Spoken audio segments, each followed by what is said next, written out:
What's up, guys? Zach here with Affordable Fishing.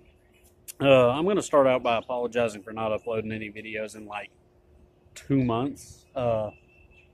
It's been kind of crazy around here. Been trying to get ready for all these FLW tournaments, and I finally got caught back up. I have been able to fish them, but it has been insane. Plus, with tax season being here, and I've switched shifts twice in the last month, so that has really messed up my sleeping and ability to do stuff, even with just my family. Uh, so hopefully that's over with, and I'll be on the shift I'm on for a while. I've actually been up all night. It's 8:30 in the morning now. Uh, so working third shift is always fun, and then I've got to cut grass later today too. So yeah, good stuff. But a little bit about what's going on come future videos. I'm actually going out tomorrow morning with a guy, going to videotape it on the current camera I have. It'll be a while before that video uploads.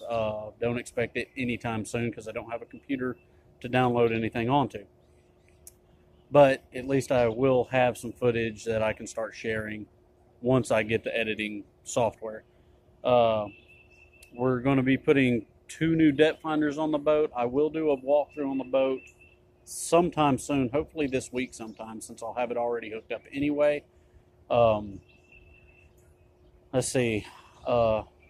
Just to give you a rundown and review of how the boat came. That way you'll have an understanding of what Bass Tracker really has to offer. It's been in the shop a little bit, had some minor issues with it, nothing really bad. I love my boat. I'm not going to complain about it. It serves its purpose well. Next weekend, I've got a tournament coming up on Lake Eufaula on the Georgia-Alabama line. I don't know who my pro is yet. I won't find that out until Friday night before the tournament. So depending on who I get is going to determine how I'm going to fish. But I know for sure I'm going to throw some of these baits no matter what, because Eufaula is a lily pad lake. It's a big lake. There's a lot of big fish. It's real shallow, so I know they're going to be under the pads at some point. With the heat wave we had this past week, they've got to be on bed if they're not already off the bed that far south. Lanier is just now going full spawn with this heat wave we've had, and I'm looking forward to getting out tomorrow. I hope I get some really good footage for you guys. So let's jump into the baits I bought today for fishing Eufaula. We'll start out with the moving stuff, if I don't drop all of them. I picked up 2 3/8 ounce Booyah spinnerbaits in white and chartreuse. As far as I know, Eufaula isn't the cleanest body of water, but spinnerbaits work great in pads and stuff. You can throw them through grass. They're not going to get hung up. So that's definitely a must-have. Get over here. Working with limited space. Everybody's asleep in the house, so I'm not going in right now. I picked up 2 packs of Zoom Buzz Frogs, white and black. Hopefully I don't break these off. I don't really have the equipment I need as far as rods and reels. I don't have any rods that are heavy action, and I've only got one real high-speed reel, and I'll probably use it for most of my punching, and I may actually end up switching between a frog and punching depending on what my pro is doing. If he's punching, I'll throw a frog, and hopefully we can figure something out. But I'm working with limited stuff this tournament because of it being a grass lake. So I know the line I've got is really good. It's not braid, but it has pulled up some heavy stuff out of Lanier. Let's see, we've got 2 live target copper frogs. As far as I know, these things work great. It's been a long time since I fished with frogs. I wish I could have found them with a black bottom, but fortunately my local store didn't have any in that color. But I did manage to find 2 of the Booyah popping frogs. Popping pad crushers is what they're called. I've heard a lot of good things about these, seen a lot of good reviews online about them, and I'm really looking forward to throwing those. That's probably what I'll start out with.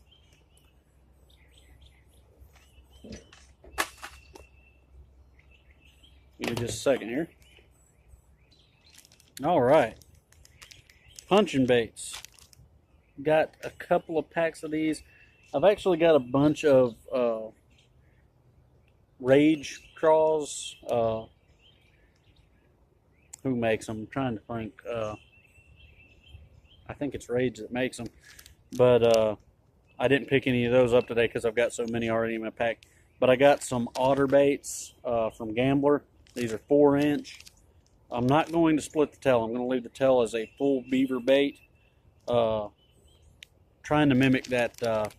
It's a Lake Fork bait. I can't think of what the name is, but it's apparently it has caught some big fish out in Texas and across the country. If you know what I'm talking about, leave it in the comments below, and I'll figure out something and post a link to it.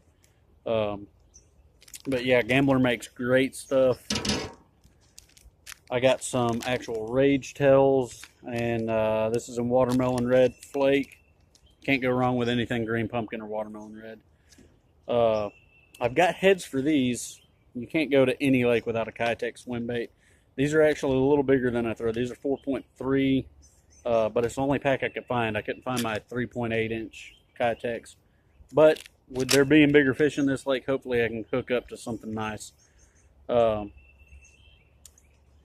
throwing the buzz frogs, I picked up some fluke hooks in 4/0 from Mustad, and I got 2 packs for throwing actual flukes because I love throwing flukes. I'll probably throw some tomorrow in that video. Picked up a few tungsten weights. I've got a couple of 1 ounce, a couple of 3/4 ounce, and a pack of 1/2 ounce. And then I've got multiple packs of 1/4 ounce and 3/8 ounce already in my tackle boxes. Got some punching hooks from Gamakatsu, 3/0. I didn't really want anything too big.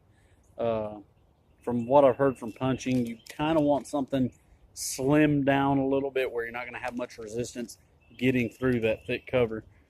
So we'll see how it goes.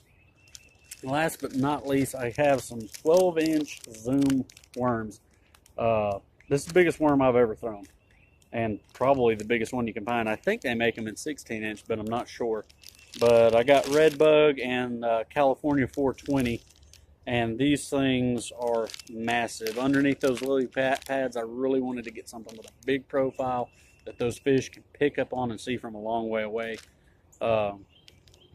I'm probably going to throw them on a Carolina rig, and that's also something I'm pretty new to, but I've been catching a lot of fish on it recently, and I have really fell in love with it more than a Texas rig and even more than a shaky head.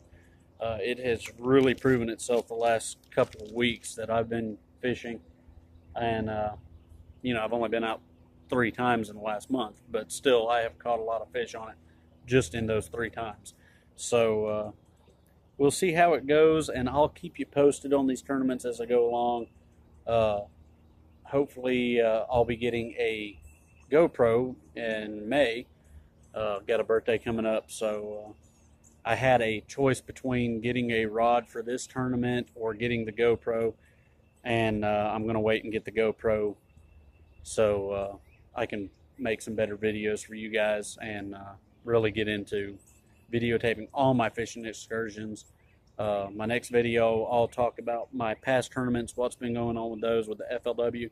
I fished a trout tournament, and I've been doing some other trout fishing here in the last month, and that's been pretty good. I actually caught a PB the other day on a rainbow, and also a PB on a brook trout. So good stuff on that. I wish I would have had the GoPro for it, but I hope you guys have a good day, and I'll try and get better about posting videos for you guys. And I'm really sorry I have not been posting videos like I should. And you guys just wish me luck in these tournaments. Hopefully I can pull in a big check on one of them. We'll see you later. Y'all have a good day.